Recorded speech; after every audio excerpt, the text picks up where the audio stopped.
சைதாப்பேட்டையில் ஒரு துயரமான சம்பவம் நடந்திருக்கு. 4 வயது பெண் குழந்தை துடிதுடித்து இறந்து போயிருக்கு. இப்போது நிகாரிகா தினேஷ் அப்படிங்கிற 4 வயது பெண் குழந்தை அண்ட் அவங்களோட சிஸ்டர், அதாவது 2 பேரும் ட்வின்ஸு. அவங்க வந்து பேசிக்கலாக ஃப்ரம் அம்பத்தூர்.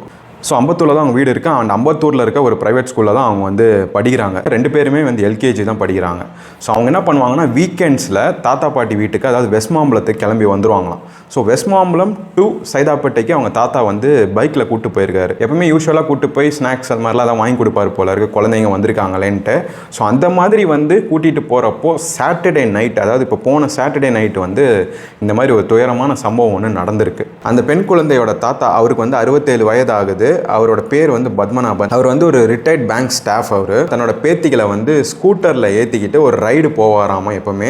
ஸோ அந்த மாதிரி வந்து அந்த ட்வின்ஸ் குழந்தையில ஒரு குழந்தைய மட்டும் கூட்டிகிட்டு வந்து ஒரு இடத்துல விட்டுட்டு இன்னொரு குழந்தைய வந்து கூப்பிட்றதுக்காக போயிருக்காரு. அந்த ஸ்கூட்டர் வந்து ஒரு டிவிஎஸ் ஜூபிட்டர் தான். அந்த இறந்து போன 4 வயது பெண் குழந்தை ஃபோட்டோ நம்மக்கிட்ட இல்லை. அண்ட் ஆல்சோ அவரோட தாத்தா ஃபோட்டோவும் நம்மக்கிட்ட இல்லை. ஸோ அந்த பைக் ஃபோட்டோ மட்டும் நான் அட்டாச் பண்ணுறேன், நீங்கள் பாருங்கள். ஸோ இந்த பைக்கில் தான் வந்து தன்னோட பேத்திகளை வந்து கூட்டிகிட்டு போயிருந்துருக்கிறாரு. அப்போது வந்து என்ன ஆயிருக்குன்னு பார்த்தீங்கன்னா, ஒரு பெண் குழந்தைய பக்கத்தில் இருக்கக்கூடிய சைதாப்பேட்டையில் இருக்கிற ஒரு ஷாப்பில் இறக்கி விட்டுட்டு இன்னொரு பெண் குழந்தைய கூட்டிகிட்டு வரதுக்காக போய் அவர் கூட்டிகிட்டு வரப்போ நிகாரிகா தினேஷ் அப்படின்னு சொல்லக்கூடிய இன்னொரு பெண் குழந்தை அவரோட பைக்கில் ஏறி முன்னாடி உட்காருது. அதாவது தாத்தாக்கு பின்னாடி உட்காந்துருந்தா, ஆஸ் அ பில்லியனாக உட்காந்துருந்தா இந்த பிரச்சனை வந்திருக்காது.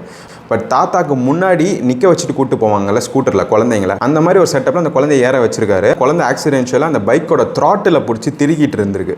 ஸோ வந்து என்ன ஆயிருக்குன்னு பார்த்தீங்கன்னா, கட்டுப்பாட்டை இழந்து பைக்கு கொண்டு போய் ஒரு செவுத்தில் மோதி பெரிய துயரமான ஒரு சம்பவம் நடந்துருச்சு. அவங்க தாத்தா வந்து பைக்கை ஆஃப் பண்ணியிருந்திருக்கலாம். 2 பேத்திகளுக்குமே வந்து ஹெல்மெட் ஆச்சு போட்டிருக்கலாம், இல்லை அவரும் ஹெல்மெட் ஆச்சு போட்டிருக்கலாம். அவரும் போடல, குழந்தைங்களும் போடல. ஸோ என்ன ஆயிருக்குன்னு பார்த்தீங்கன்னா, அந்த பெண் குழந்தை வந்து தெரியாமல் அந்த ஆக்சிலரேட்டரை முறுக்குன உடனே அந்த ஸ்கூட்டர் போயிட்டு ஸ்ட்ரெயிட்டாக போய் செவுத்தில் மோதி அந்த 4 வயது பெண் குழந்தை மண்டையில் வந்து சிவியராக இன்ஜூர் ஆகிருக்கு.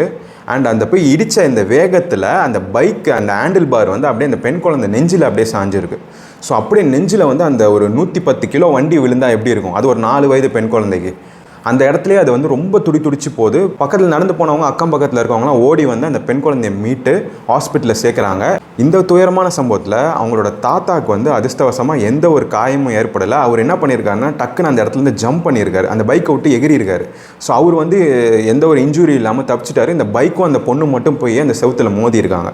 அந்த மோதின இம்பேக்டில் அந்த பைக் வந்து அந்த 4 வயது பெண் குழந்தை நெஞ்சில் சாஞ்சு தலையில் போய் இம்பேக்ட் ஆகி, ஏன்னா ஹெல்மெட்டும் போடல, ஸோ தலை வந்து போய் செவுத்தில் இம்பேக்ட் ஆகி அந்த பெண் குழந்தையை மீட்டு அக்கம் பக்கத்தில் இருக்கவங்க எல்லாருமே வந்து ஒரு ப்ரைவேட் ஹாஸ்பிட்டல் கூட்டு போகிறாங்க. அந்த ஹாஸ்பிட்டல் கொண்டு போய் சிகிச்சை கொடுக்குறப்போ வந்து சிகிச்சை பலனின்றி அந்த பெண் குழந்தை வந்து துடித்து இறந்து போயிருக்கு இப்போது.